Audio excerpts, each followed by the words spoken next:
Hello dear loving student, कैसे हैं बेटा आप लोग। तो आज आप लोगों ने बेटा सॉल्यूशन का पेपर दिया है और पेपर आपका बेटा बैलेंस था, न्यूमेरिकल भी थे, थ्योरी भी थे, कॉन्सेप्ट भी था, सब कुछ था आपके पेपर के अंदर। तो चलिए बेटा हम लोग देखते हैं आज का पेपर। और बेटा इतने क्वेश्चन अगर आपने रिवाइज कर लिए तो मैं आपको गारंटी देता हूं इससे बाहर बेटा कहीं कोई क्वेश्चन आने वाला नहीं है। ठीक है, तो चलिए चलते हैं, फिर स्टार्ट करते हैं अपना क्वेश्चन। Question number 46, molarity. सबसे पहले क्वेश्चन में पूछ क्या रहा, इसको मैंने घेर लिया मोलरिटी। मोलरिटी क्या होती है आप जानते हैं, number of mole of solute present in 1 litre of solution. अगर हमारे पास 1 लीटर सॉल्यूशन है तो उस 1 लीटर सॉल्यूशन के अंदर कितने नंबर ऑफ मोल सॉल्यूट के प्रेजेंट हैं, यही बताता है हमारा मोलरिटी। मोलरिटी के जो बेसिक फॉर्मूले हैं, molarity is equal to number of moles upon volume, molarity is equal to weight percent into 10 into density of solution upon molecular weight, molarity is equal to weight by volume percent into 10 upon molecular weight, या dilution के case में m1 v1 is equal to m2 v2। Molarity के बेटा अगर इतने फॉर्मूले आपको याद हैं फिर कोई क्वेश्चन मोलरिटी का आपको फंसा नहीं सकता, ये मेरी गारंटी है। बाकी एक रिलेशन याद रखिएगा, capital M upon small m ds molecular weight of solute capital M upon 1000। ये वो फॉर्मूला है जो मोलरिटी, मोलैलिटी और डेंसिटी ऑफ सॉल्यूशन में रिलेशन बताता है। तो इतने फॉर्मूले अगर आपने मोलरिटी के तैयार करके रखे हैं तो कहीं कोई दिक्कत आने वाली नहीं है। हमें दिया क्वेश्चन मोलरिटी निकालना है और वेट ऑफ सॉल्यूट दिया 5.85 divided by 58.5, that is the molecular weight of NaCl। Volume हमें दिया हुआ है ml में, that is divided by 1000, you will gate molarity, then answer comes to 0.2। तो पहले का आंसर बेटा आ गया है D। तो पहले बेटा बेसिकली आप नॉर्मेलिटी, मोलरिटी और मोलैलिटी के फॉर्मूले याद रखिए। मोलरिटी और नॉर्मेलिटी बेटा एक ही पेरेंट के 2 संतान हैं और अंतर सिर्फ इतना है कि नॉर्मेलिटी में हम लोग कॉन्सेप्ट यूज करते हैं इक्विवेलेंट वेट का और मोलरिटी में कॉन्सेप्ट यूज करते हैं हम लोग मॉलिक्यूलर वेट का। बस इतना सा अंतर है बेटा। चलिए, molarity of the pure water. देखो बेटा ये क्वेश्चन आपको कुछ भी करके दे सकता है, molarity of the 100 ml water, 500 ml water, 200 ml water, कुछ भी दे दे कोई मतलब नहीं है। आप जानते हैं कि मोलरिटी इज इक्वल टू होता है number of moles upon volume of solution in litre. Number of moles volume of solution अगर ml में दिया है then divided by 1000, that is weight upon molecular weight, volume of solution into 1000, and weight by volume is equal to density into 1000 upon molecular weight of solute. बेटा water की molarity निकालनी है, तू ही solute है, तू ही सॉल्वेंट है और तू ही सॉल्यूशन है, सब कुछ तू ही तू, तू ही तू, तू ही तू। यानी डेंसिटी हो गई हमारी 1 and this is 1000 upon 18, the answer comes to 55.5। ये सब बहुत इंपॉर्टेंट क्वेश्चन है बेटा, ये सब तो आपके टिप पर होना चाहिए, देखते ही आंसर लग जाना चाहिए। चलिए अगला क्वेश्चन है नॉर्मेलिटी ऑफ 10%। देखिए बेटा अभी मैंने आपको एक फॉर्मूला बताया वेट बाय वॉल्यूम का, normality is equal to weight by volume percent into 10 upon equivalent weight. ये यहां रखना है, 10 पता है, इक्विवेलेंट वेट H2SO4 का 98 upon 2, and you will get your answer that is approximate 2। 48 का आंसर डी है। The 2 bottle of A and B, ये देखिए बड़ा अच्छा क्वेश्चन है, कह रहा है डेंसिटी जो है 1 ग्राम पर ml है, 2 बॉटल है हमारे पास A और B, A और B, ये 1 मोलर है, ये 1 मोलल है, ठीक है ना। आप बोलोगे 1 mole of solute in 1 litre of solution, ठीक है ना, 1 लीटर ऑफ सोल्यूशन। और डेंसिटी ऑफ सोल्यूशन अगर 1 ग्राम पर ml है तो हमारा वेट ऑफ सोल्यूशन जो है 1 kg हो गया। और यहां बोलते हैं 1 mole of solute in 1 kg of solvent. आप बताइए, यहां पर 1 kg सॉल्वेंट है और यहां पर सल्यूट प्लस सॉल्वेंट मिला करके 1 kg है। सल्यूट प्लस सॉल्वेंट मिला के 1 kg है और वहां पे सिर्फ सॉल्वेंट है। इसका मतलब यहां पे पानी ज्यादा है और जहां पे पानी ज्यादा होगा उसका कंसंट्रेशन क्या होगा, कम। इसीलिए बेटा A is more concentrated than B। Simple तरीका, ठीक है ना। पानी जहां पे ज्यादा होगा उसका कंसंट्रेशन कम होगा। चलिए अगले क्वेश्चन है question number 50। Henry law constant. बेटा हेनरी लॉ आप जानते हैं, जैसे जैसे हम प्रेशर बढ़ाते हैं, प्रेशर बढ़ाने पर सॉल्युबिलिटी ऑफ गैस जो होती है वो बढ़ती है, ठीक है। हेनरी लॉ में 2-3 बातें याद रखना है बेटा। पहली बात कि पार्शियल प्रेशर ऑफ गैस जो होता है KH mole fraction of gas, ये सिंपल सा फॉर्मूला है, इसी पे सारे क्वेश्चन पूछे जाते हैं। ये जो KH है ना, जिसके KH की वैल्यू ज्यादा होगी उसकी सॉल्युबिलिटी कम होगी और टेम्परेचर बढ़ाने पर KH की वैल्यू क्या करती है, बढ़ती है। फिर हमसे पूछा जाता है कि हेनरी लॉ कहां पे एप्लीकेबल होता है, जहां पे हमारा सल्यूट जो है वो सॉल्वेंट से रिएक्ट ना करे। यहां पर देखिए प्रेशर ऑफ गैस आपको दिया हुआ है 760 और KH जो दिया हुआ है 2 × 10⁵ है और यहां से सॉल्व करेंगे तो ये मिल जाएगी बेटा आपको solubility in term of mole fraction, ठीक है।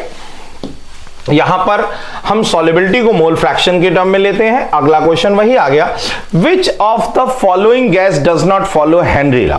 हमने बोला गैस वाटर से रिएक्ट नहीं करना चाहिए। ये इनर्ट गैस है, ये रिएक्ट नहीं करेगी। ये O2 है, ये भी रिएक्ट नहीं करेगा। ये H2 है, ये भी रिएक्ट नहीं करेगा। ये NH3 है, NH3 वाटर से रिएक्ट करके NH4OH बना देगा। 51 का आंसर A हो जाएगा। Among the following that does not follow ideal solution। बेटा आइडियल के जो एग्जांपल होते हैं ना, वो देखने से ही पता चल जाते हैं कि ये आइडियल का एग्जांपल है, दिमाग लगाने की जरूरत ही नहीं पड़ती है। बेंजीन और toluene, chloro and bromo, bromo and iodo, आपको पता चल गया कि बी वाला जो है आंसर सही नहीं है। 52 का आंसर बी है। एजियोट्रॉपिक मिक्सचर या constant boiling point mixture, they do not change their composition. बेटा एजियोट्रॉपिक मिक्सचर 2 तरह के होते हैं, जैसे एक कंपोनेंट ए है और ये बी है, मिलाया मैंने बनाया ए बी और दोनों का बॉइलिंग पॉइंट अगर ज्यादा हो गया, दोनों से ज्यादा हो गया, ए बी की वैल्यू क्या हो गई, ज्यादा हो गई, तो उसको बोलते हैं मैक्सिमम बॉइलिंग एजियोट्रॉप्स। ए और बी को मिलाया और मिक्सचर का बॉइलिंग पॉइंट दोनों से कम हो गया, उसको बोलते हैं मिनिमम बॉइलिंग एजियोट्रॉप्स। और ये जो मैक्सिमम बॉइलिंग एजियोट्रॉप्स है, यहां पे बोल रहा है mixture of 2 liquid has boiling point lower than either of 2, यानी मिनिमम बॉइलिंग एजियोट्रॉप्स है। मिनिमम बॉइलिंग एजियोट्रॉप्स जो होते हैं वो पॉजिटिव डेविएशन शो करते हैं, ठीक है ना। तो आंसर हो गया A. The vapour pressure of dilute aqueous solution of glucose. देखिए व्हेन द 2 कंपोनेंट्स, जिसमें एक कंपोनेंट नॉन वोलेटाइल होता है, तो उसका जो सिंपल फॉर्मूला हम लोग यहां पर निकालते हैं वो होता है P0 minus PS upon P0 is equal to XA, ठीक है ना। P0 आपको दिया हुआ है 373, नहीं दिया है तो आपको यहां से सोचना है। 100 डिग्री सेल्सियस पे वाटर का जो होता है वो 760 होता है, यानी this value is 760, this is 750 and this is 760। You will get your answer 1/760, ठीक है ना, 76। चलिए 55, the vapour pressure of pure A is 10 torr। Vapour pressure of pure A यानी P0A is 10 at the same temperature when 1 gram of, यानी weight of B is 1 gram dissolve in weight of A, that is the 20 gram, the molecular mass of A is 200, यानी number of mole of B ठीक है ना, ये 1/mb इसका पता नहीं है और इसका जो है 20/200 है। Then molecular mass of B आपको पता करना है। The vapour pressure of pure is 10 torr and at the same temperature when 1 gram of B is dissolved in 20 gram vapor pressure is reduced to 9। Vapour pressure reduce होकर के कितना हो गया, pure का इतना है और मिलाने के बाद रिड्यूस होकर के ये जो है 9 हो गया। तो कोई दिक्कत नहीं है, आप P0 minus PS/P0 is equal to Na/Na plus NB लगा लीजिए। एक अननोन डाटा है वो है MB और यहां से MB की वैल्यू कैलकुलेट कर लेंगे तो वो आ जाएगा आपका 90। ठीक है ना, यहां पर देख सकते हैं बेटा,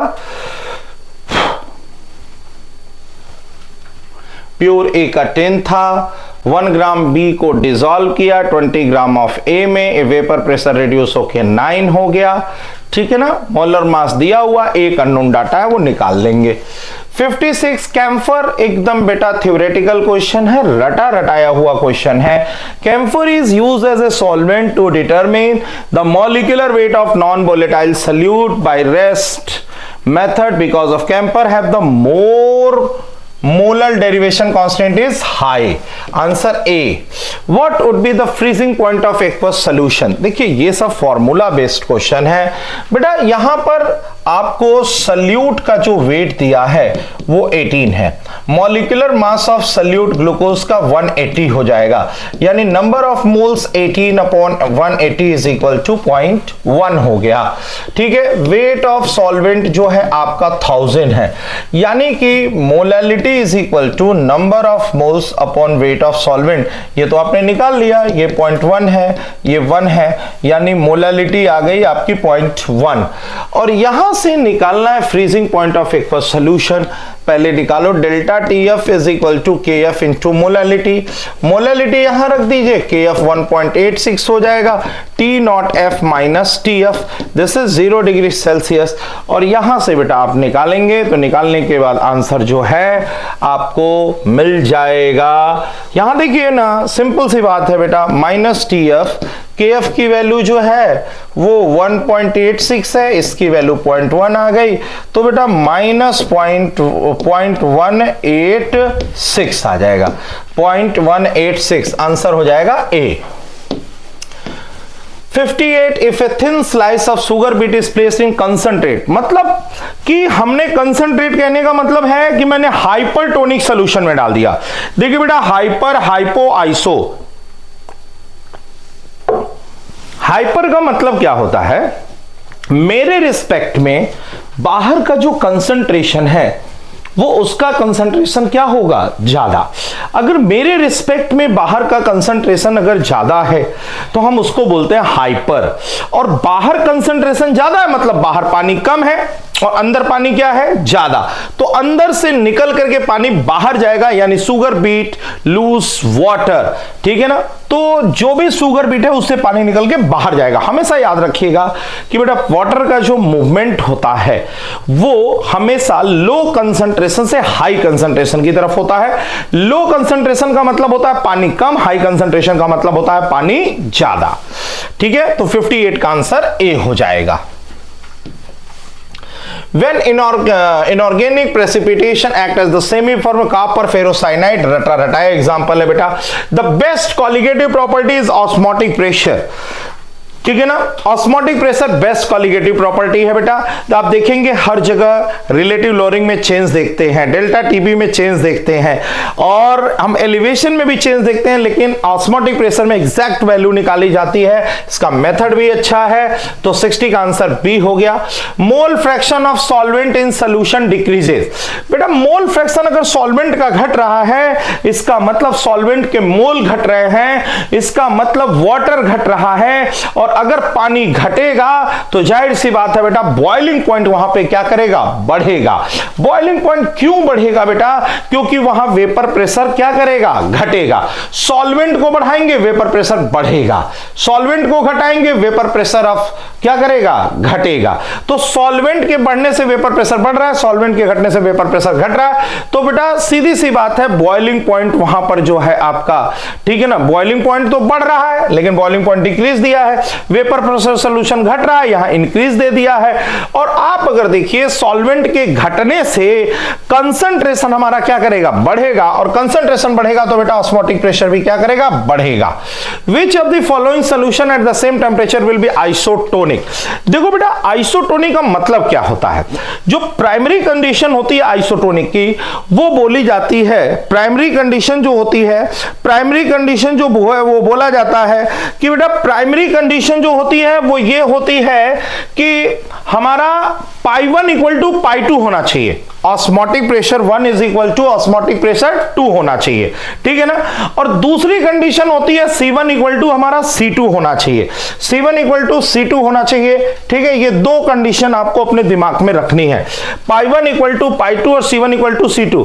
जो π1 इक्वल टू π2 है ये हर जगह एप्लीकेबल नहीं होता है, ये हर जगह एप्लीकेबल नहीं होता है, ठीक है। सॉरी, π1 इक्वल टू π2 हर जगह एप्लीकेबल होता है लेकिन C1 इक्वल टू C2 सब हर जगह एप्लीकेबल नहीं होता है। अब बात यह आती है कि C1 इक्वल टू C2 कहां पे एप्लीकेबल होता है, तो C1 इक्वल टू C2 वहीं पे एप्लीकेबल होता है जहां पे हमारा सल्यूट ना तो डिसोसिएट हो ना तो एसोसिएट हो, नाइदर एसोसिएशन नॉट डिसोसिएशन, ना एसोसिएट हो रहा है ना डिसोसिएट हो रहा है, वहां पर हमारा C1 इक्वल टू C2 क्या होगा, एप्लीकेबल होगा, ठीक है ना। तो भाई देखिए π1 इक्वल टू π2 तो आप आंख बंद करके डाल देंगे। चलिए बेटा हम लोग बी ऑप्शन को चेक करते हैं जरा, दरअसल दोनों का देखते हैं। बी वाले में ये वेट दिया हुआ है आपको, देखिए ये वेट दिया हुआ है, ठीक है, ये वेट दिया है 3.42, मॉलिक्यूलर वेट हो गया 342 और 1 लीटर दिया है, ये हो गया मोल बटे वॉल्यूम। फिर हमने अगला देखा है 0.182, 0.18 बाई 180 और यहां पर दिया है 0.1। अब निकालिए तो दोनों की वैल्यू आपको क्या मिलेगी, सेम, ठीक है ना, यानी कि बी वाला जो है वो आइसोटोनिक है। चलिए question number 63, the lowering of vapour pressure 0.1 m solution of NaCl। तो पहले देखिए जितने भी हैं सब के सब जो हैं आपके जो हैं डिसोसिएट होने वाले हैं और directly proportional one of factor के होंगे। अगर 100% डिसोसिएट होके माने तो I इक्वल टू n होता है, इसके नंबर ऑफ आयंस 2 होंगे, इसके 2 होंगे, इसके 3 होंगे और 2 से सबको डिवाइड कर देंगे तो आंसर आ जाएगा आपका 1:1:1.5। क्वेश्चन नंबर 64 है the correct relation between the boiling point of very dilute solution of AlCl3। AlCl3 में नंबर ऑफ आयंस ज्यादा है, नंबर ऑफ आयंस अगर ज्यादा होंगे तो कॉलिगेटिव प्रॉपर्टी ज्यादा होगी और इसका बॉइलिंग पॉइंट भी जो होगा वो क्या होगा, ज्यादा होगा, यानी T1 is greater than T2, answer B is correct. एक बात ये याद रखिए ना, जैसे आप लोग लिखते हो delta TB equal to TB minus T0B, delta TF is equal to T0F minus TF and delta P is equal to P0 minus PS। तो हम लोग कहते हैं बेटा देखिए ये है हमारी कॉलिगेटिव प्रॉपर्टी, ये वैल्यू जो है हमारी कांस्टेंट है, अगर ये बढ़ेगा तो ये बढ़ेगा, यानी colligative property directly proportional boiling point के हो गया। ये वैल्यू हमारी कांस्टेंट है, अगर ये बढ़ेगा तो ये घटेगा, यानी colligative property inversely proportional freezing point के हो गया। ये वैल्यू कांस्टेंट है, अगर ये बढ़ेगा तो ये क्या करेगा, घटेगा। तो हम यहां से बोल सकते हैं colligative property inversely proportional to vapour pressure. और कॉलिगेटिव प्रॉपर्टी हमारी किन किन बातों पे डिपेंड करती है, तो हम लोग बोलते हैं colligative property directly proportional to number of ions, inversely proportional to molecular weight and directly proportional to concentration. 65 when mercury iodide, ठीक है ना, is added to aqueous solution of potassium iodide. पहले देखिए मरकरी आयोडाइड है, potassium iodides है, number of ions हमारे क्या है, ज्यादा, और जब आप जो दोनों को मिलाओगे तो नंबर ऑफ आयंस घटेंगे, कॉलिगेटिव प्रॉपर्टी हमारी क्या करेगी, घटेगी। कॉलिगेटिव प्रॉपर्टी घटी तो बॉइलिंग पॉइंट घटा लेकिन फ्रीजिंग पॉइंट बढ़ा, तो 65 का आंसर बी हो गया। The molecular weight of benzoic acid in benzene as determined by depression in freezing point. Benzoic acid benzene के अंदर जो है डाइमर बनाता जाता है तो डाइमराइजेशन हो जाएगा 66 का B. During osmosis the flow through the semi permeable membrane, बेटा दोनों साइड से हो सकता है लेकिन दोनों का रेट सेम नहीं होता है, अनइक्वल फ्लो रेट होता है। Answer B is correct. 68 है क्वेश्चन नंबर 68, 0.0020 m मोलालिटी आपको दिया हुआ है, ठीक है, कोई दिक्कत नहीं है। इस तरह के क्वेश्चन को सॉल्व करने का तरीका है delta TF is equal to IKF into M. Molality is given, that is 0.0020. KF की वैल्यू है 1.86 और जो डेल्टा TF है, आपको डेल्टा TF फ्रीजिंग पॉइंट दिया हुआ है, तो आप 0 माइनस 0.00732 कर सकते हैं और बेटा ये पॉजिटिव वैल्यू हो जाएगी 1.86। ये दिया, I की वैल्यू निकाल लीजिए। जब I की वैल्यू निकालेंगे तो बेटा ये 2 आएगा। 2 आने का मतलब मान के चलिए 100% आयोनाइज्ड हो रहे हैं, तो बेटा I की वैल्यू जो थी वो N के बराबर होती है, तो जाहिर सी बात है ये टूटेगा तो कितना N बनाएगा, 2, ठीक है। तो यहां पर देखा बेटा आपने 68 का आंसर जो है वो क्या आ गया, बी आ गया, ठीक है। 69 the aqueous solution of 1 molal in Ki, which of the following cause the vapor pressure of solvent increases? Water डालना है, बाकी में आप सल्यूट मिला रहे हैं। जब आप वाटर डालोगे तो वेपर प्रेशर बढ़ेगा, बाकी सब मिलाओगे नॉन वोलेटाइल सल्यूट है तो वेपर प्रेशर घटेगा। तो 69 का आंसर जो है वो ए हो गया। For ideal solution of A and B which statement is incorrect? देखिए आइडियल सोल्यूशन में क्या होता है कि पहली बात ये राउल्ट्स के लॉ को क्या करते हैं, एग्जैक्टली फॉलो करते हैं। राउल्ट्स लॉ यहां पर एग्जैक्टली फॉलो किया जाता है, ठीक है ना, यानी कि PA equal to P0A XA, ये एकदम एग्जैक्ट फॉलो किया जाएगा। दूसरा होता है बेटा आपका कि delta H mixing is equal to 0। Delta H mixing equal to 0 का मतलब होता है कि जब आप सल्यूट को सॉल्वेंट में मिलाते हैं तो ना तो कोई एनर्जी रिलीज होगी ना तो कोई एनर्जी एब्सॉर्ब होगी। Delta V mixing equal to 0 मतलब वॉल्यूम ना तो घटेगा और ना तो वॉल्यूम क्या करेगा, बढ़ेगा। फिर हम लोग कहते हैं कि गिव्स फ्री एनर्जी चेंज, जब सल्यूट को सॉल्वेंट में मिलाया जाता है तो वो अपने आप मिक्स हो जाता है, वहां पे हमें कोई एक्स्ट्रा एनर्जी नहीं देनी पड़ती है, प्रोसेस स्पॉन्टेनियस होता है तो डेल्टा G की वैल्यू नेगेटिव होती है। और जब मिक्सचर का फॉर्मेशन होता है तो हमेशा एंट्रोपी बढ़ती है। एंट्रोपी में आपको मैंने बताया था कि जब भी मिक्सचर बनता है तो एक मॉलिक्यूल का दूसरे मॉलिक्यूल के साथ इंटरेक्शन बढ़ता है, तो वहां पे एंट्रोपी बढ़ेगी तो एंट्रोपी पॉजिटिव होगी, तो डी आंसर हमारा आ गया। PA और PB, देखिए इसका मैंने आपको एक ट्रिक बताया था। जैसे देखिए होता क्या है, मेन फॉर्मूला तो हमारा PS equal to P0A XA plus P0B XB होता है, ठीक है। अब या तो XA की वैल्यू 1 माइनस XB रख दो या XB की वैल्यू 1 माइनस XA रख दो, दोनों में से कुछ भी रख दो और आंसर यहां पे निकाल लो। एक तरीका तो ये है। दूसरा तरीका क्या होता है बेटा, दूसरा तरीका ये है कि ट्रिक याद रखो। सपोज जैसे यहां पर XA दिया हुआ है, इसका मतलब ये कि A वाले कंपोनेंट का वेपर प्रेशर ज्यादा है और B वाले का कम है, तो XA दिया है तो इसका ज्यादा माइनस कम, और यहां पे हमेशा रहता है कम वाला, ये नॉट मान के चल लीजिएगा बेटा, तो आंसर हो जाएगा B। बाकी अब चाहो तो इसको रख करके ऐसे भी कैलकुलेट कर सकते हो। 6.02 मॉलिक्यूल्स है, मॉलिक्यूल्स दिया हुआ है तो सबसे पहले आप निकाल लीजिए number of moles. 6.02 into 10 to power 20 upon 6.023 10 to the power 23 divided by volume 100 upon 1000, you will get the concentration 72 का answer C। 73 the boiling point of 0.2 मोल पर KG solution of X in water is greater then equimolar of, पहले देखिए इक्विमोलल है यानी दोनों की molality क्या है, बराबर है। फिर कह रहा है which of the following statement is true in this case. पहली बात क्या है कि boiling point of 0.2 boiling point X का ज्यादा है, पहले यहीं से बात को पकड़ लीजिए। हमने बोला ये X है ये Y है, इनका बॉइलिंग पॉइंट ज्यादा है, मतलब इनकी कॉलिगेटिव प्रॉपर्टी क्या है, ज्यादा। कॉलिगेटिव प्रॉपर्टी ज्यादा है मतलब इसके नंबर ऑफ आयंस क्या है, ज्यादा, सीधी सी बात है। इसका मतलब नंबर ऑफ आयंस ज्यादा है, इसका मतलब इसके अंदर क्या हो रहा है, डिसोसिएशन। तो आप सीधे सीधे बोलेंगे X is undergoing dissociation. Question number 74 में आपने देखा बेटा A के वेपर जो हैं वो ज्यादा हैं। 75 इनकरेक्ट स्टेटमेंट पूछ रहा है, तो आपको पता है डेल्टा जी की वैल्यू वहां पे निगेटिव होती है। Consider the following liquid vapor, Clausius-Clapeyron equation. Answer D is correct. Molality of dilute solution is double the value of Kf. Kf बेटा मोलालिटी पे डिपेंड नहीं करता है, ये नेचर ऑफ सॉल्वेंट पे डिपेंड करता है, तो अनचेंज रहेगा 77 का C. 0.04 molar liquid solution monoprotic acid has the depression in freezing point 2.1. The find the van't Hoff factor. पहले देखिए इसका जो delta T F equal to I into K F into M, ये वैल्यू है 0.1.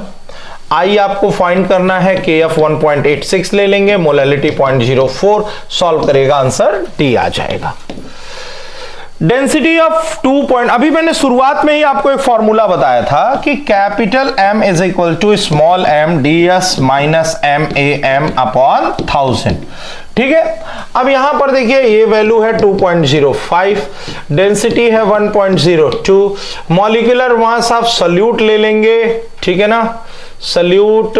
Molality आपसे यहां पूछ रही है, एसिटिक एसिड है तो यहां पर CH3COOH ले लेंगे, और ये मोलालिटी ये वैल्यू आपको फाइंड करनी है, और ये दिया है 2.05, आंसर आ जाएगा सी. 80 which of the following plot does not represent the behavior of ideal gas. देखिए जब भी आप कोई प्लॉट करते हैं, जिसका भी प्लॉट आप बनाइए, चाहे आप PS is equal to P not B plus P not A minus P not B into XA का बनाइए, या PS is equal to P not A plus P not B minus P not A XB का बनाइए, यह हमेशा Y is equal to C plus MX का जाता है, लीनियर होता है, नॉन लीनियर नहीं होता है. अब देखिए 81, a solution has a 1:4 mole ratio pentane to hexane, the vapour pressure of pure hydrocarbon 450 pentane and 120 hexane, the mole fraction of F.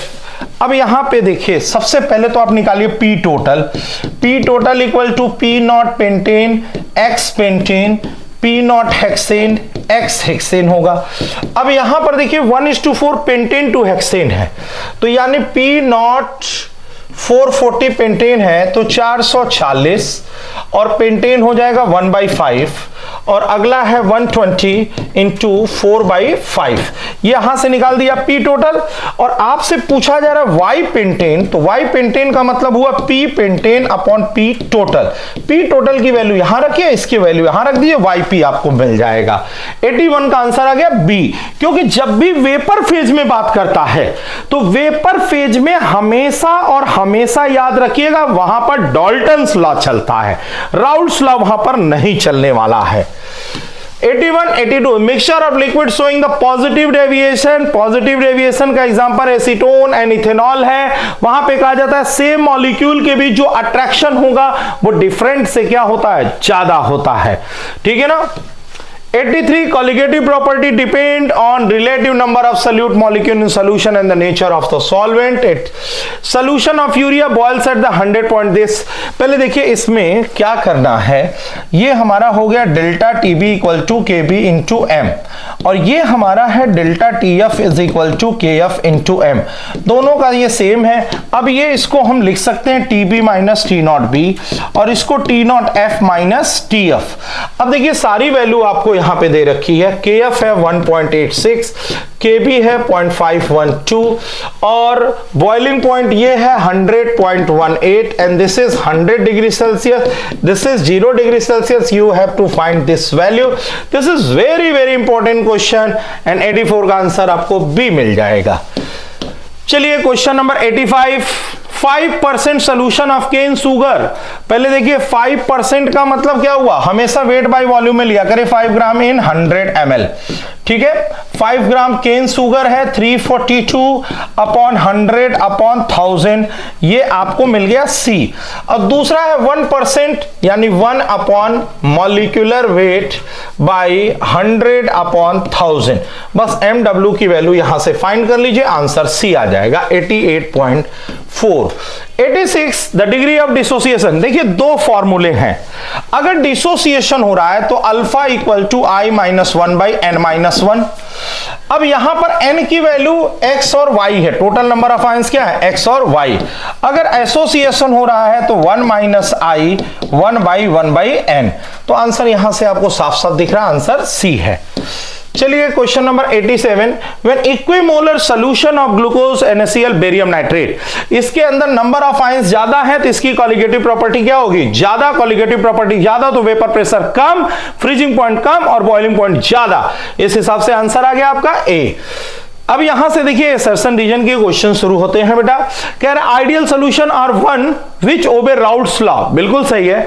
Very dilute solution ideal solution में लिया जाता है, यह भी सही है, लेकिन करेक्ट एक्सप्लेनेशन इसका नहीं है, आंसर गया बी। कह रहा cooking time is reduce in pressure cooker, बिल्कुल सही है। Boiling point inside the pressure cooker increase कर जाता है, ए। 89 का ए हो गया। After adding non volatile solute freezing point of depression decrease, freezing point of solvent depressed, vapor pressure of solvent decrease become equal to solid that a temperature lower the freezing point of pure solvent। दोनों option आपके बिल्कुल सही हैं बेटा, ठीक है। तो ये था बेटा आज के आपके टेस्ट का डिस्कशन, और आपने देखा बेटा आज हम लोगों ने सॉल्यूशन के टॉपिक को डिस्कस किया है, और जितने क्वेश्चन फ्रीक्वेंटली आपके एग्जाम में पूछे जाते हैं वो सारे क्वेश्चन हम लोगों ने डिस्कस किया है बेटा। तो ठीक है बेटा, फिर मिलते हैं हम लोग अगले टेस्ट में। पढ़ते रहिए, बिल्कुल अपना मॉरल लूज मत करिए बेटा। आपने जो सपने सजाए हैं वो सारे सपने आपके जरूर पूरे होंगे। हिम्मत मत हारिएगा, गिव अप मत करिएगा, लगे रहिएगा। You are my rockers and you have to rock. Okay बेटा, ऑल द बेस्ट।